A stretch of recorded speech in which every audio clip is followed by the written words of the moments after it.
মই ভবাই নাছিলো মহাৰাজেৰা মোৰ মুখত নিজ প্ৰাণ বিসৰ্জন দিব বুলি। যোৱা কথা হৈ গ'ল ৰাণীয়াই।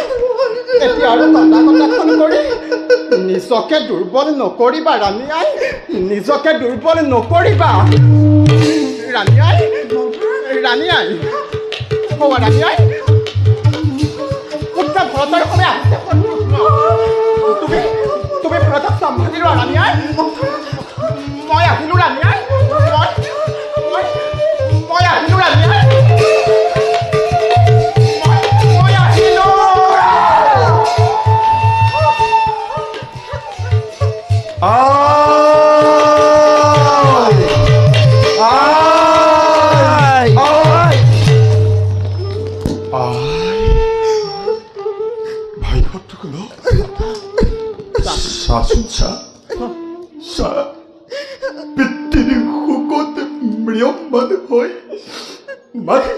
আজি কেনেবেশ কৰিছে ভাই কিবাদৰে এবাৰ মাতৃ আজি সহ্য কৰিছে সেই নিৰ্মম যাতনা। বলা দাদা, জ্যেষ্ঠ আইক আমি দিওঁগৈ সান্তনা।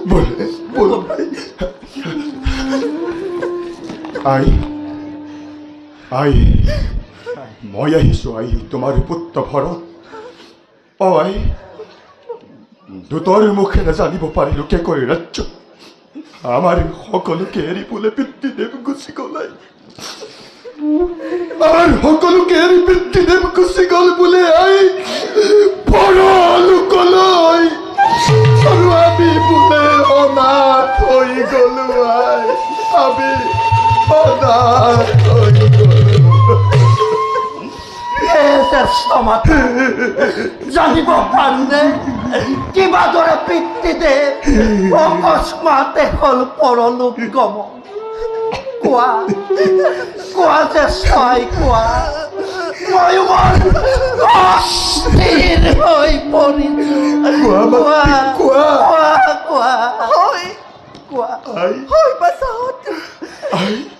কুলৰ প্ৰথা অনুযায়ী সকলো পুণ্য কৰ্মৰ সমাধান কৰি তোমালোকৰ পিতা গ'ল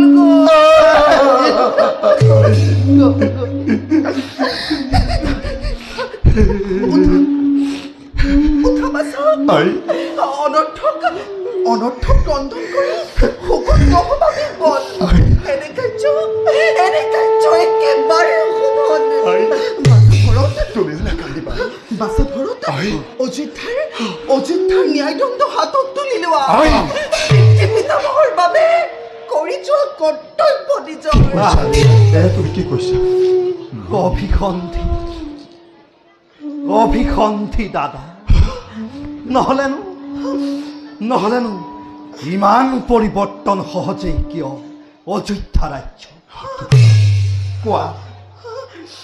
কোৱা জ্যেষ্ঠ আই, কোৱা সকলো ভাঙি পাতি ৰহস্য গোপন কিবা দৰে পিতৃদেৱ অকস্মাতে হ'ল পৰলোক গমন।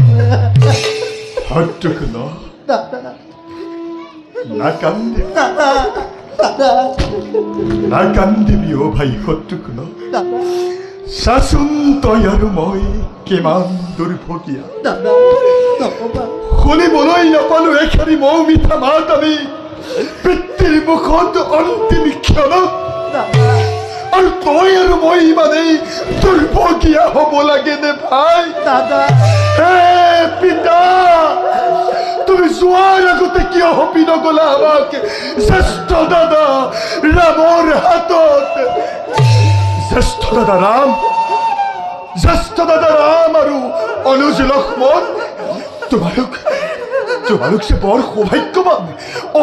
থাকিবলৈ পালো তোমালোক অন্তিম ক্ষণত পিতৃৰ কাষত।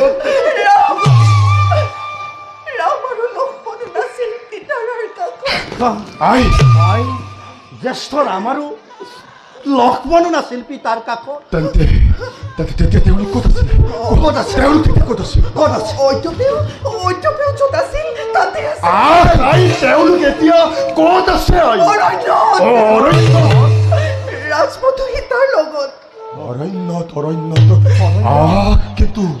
কিন্তু তেওঁলোক এতিয়া অৰণ্যত কিয় আই তেওঁলোক এতিয়া অৰণ্যত কিয় আই কোৱা তেওঁলোক এতিয়া অৰণ্যত কিয় মৃত্যুৰ 6 দিনৰ পূৰ্বে তোমালোকৰ পিতাই পিতাই 14 বছৰ বনবাস দিছিল কি কলাই 14 বছৰৰ বাবে বনবাস এনে কঠোৰ শাস্তি প্ৰদান কৰে মহাপৰাধীক আৰু তেওঁলোকে এনে কি কৰিলে অপৰাধ নাই আই পিতাই তেওঁলোকৰ কোনো নাই অপৰাধ কি আই মাত্ৰ কাৰোবাক দিয়া প্ৰতিশ্ৰুতি ৰক্ষা কৰিবৰ বাবে কাৰ্য কৰিলে কাৰোবাক দিয়া প্ৰতিশ্ৰুতি কিন্তু সেই প্ৰতিশ্ৰুতি পিতাই কাক কৈছিল প্ৰধান কোৱাই সেই প্ৰতিশ্ৰুতি পিতাই কাক কৰিছিল প্ৰধান নোকোৱা কিয় আই সেই প্ৰতিশ্ৰুতি পিতাই কাক কৰিছিল প্ৰধান নোকোৱা নামাতা কিয় আই কোৱা কাক সেই প্ৰতিশ্ৰুতি পিতাই কৰিছিল প্ৰদান কোনে আহি আজি কাল নাগ হৈ ৰঘুকুলৰ মস্তকত কৰিলে দংশন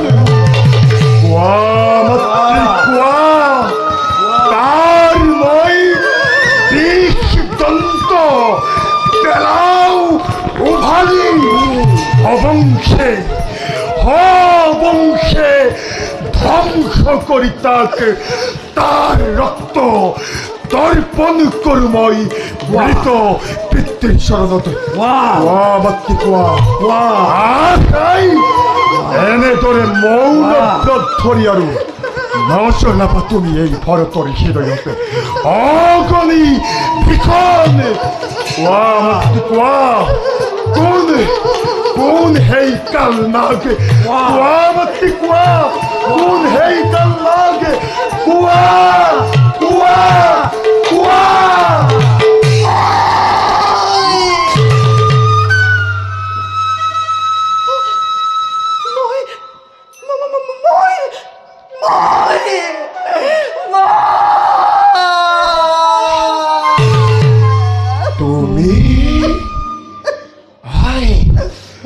তুমি কি কৈছা তুমি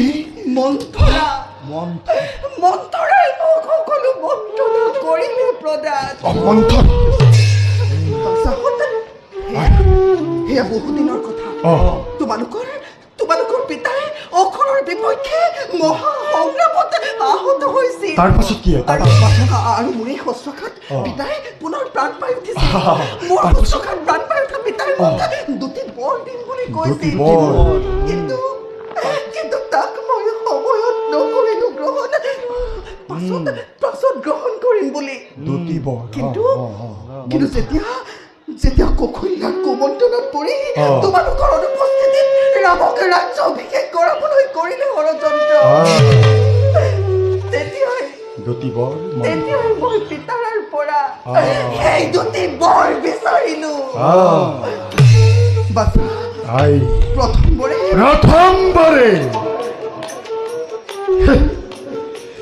প্ৰথমবাৰে ভাৰতৰ ৰাজ অভিষেক আৰু দ্বিতীয়বাৰে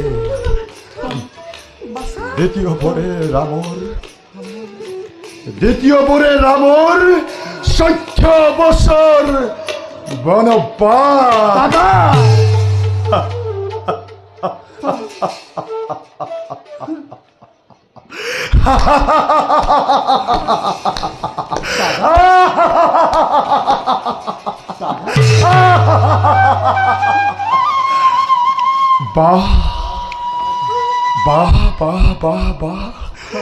কি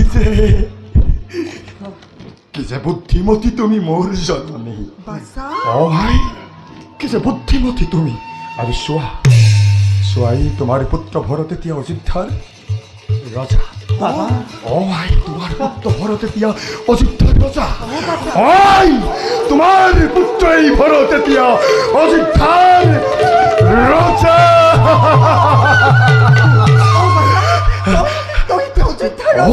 তোমাৰ পুত্ৰ এই ভৰত এতিয়া অযোধ্যাৰ ৰজা।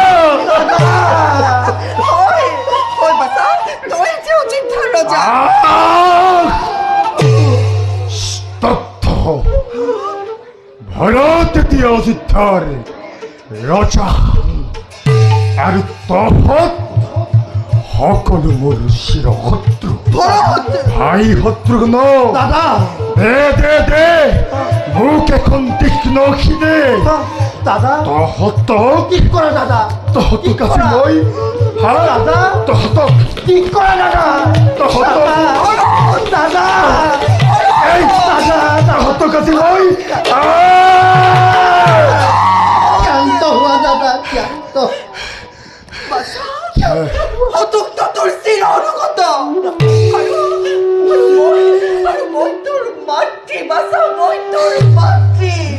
মাতৃ সত্য সত্য সত্য।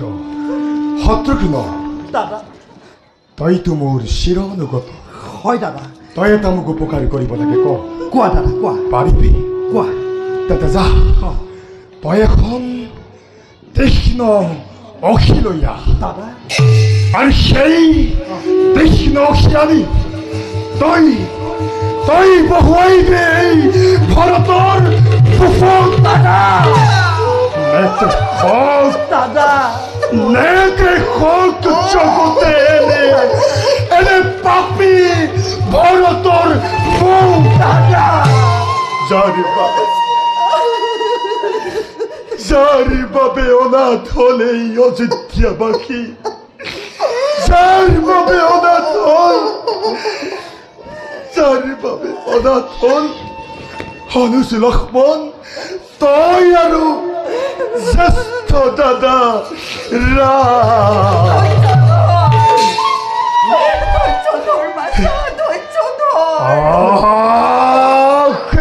পাপিনী, কুলনাশিনী, কলঙ্কিনী, তই আৰু মোক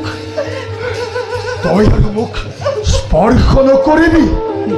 এনেই পাপি মই পুনৰ তোৰ এই পাপ হাতেৰে স্পৰ্শ কৰি মহাপাপত লিপ্ত তই মোক নকৰিবি। ভাই শত্ৰুঘ্ন, দাদা যা লৈ আহ তই সেই মন্থৰা কুচি দুগ্ধ। দুগ্ধ খুৱাই আমি সৰ্প পুহিছিলো। গতিকে যা লৈ আহ তাইক। তাইক আজি মই হত্যা কৰি মই মোৰ পাপৰ কৰো প্ৰায়শ্চিত্ত। আদে এৰ ধাৰ্য দাদা। যা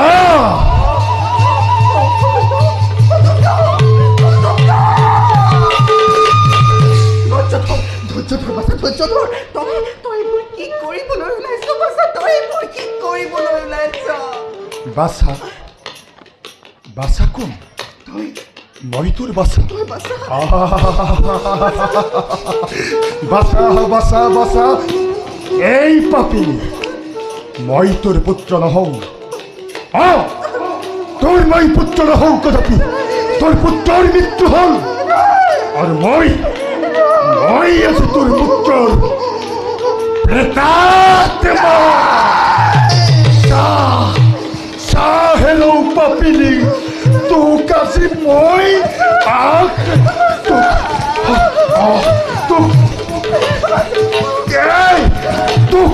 তোক আজি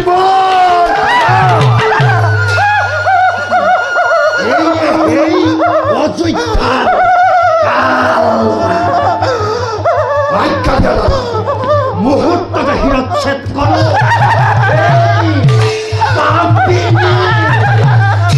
নালাগে ভাই, তই হত্যা কৰিব নালাগে। এই পাপিনী মহাপাপত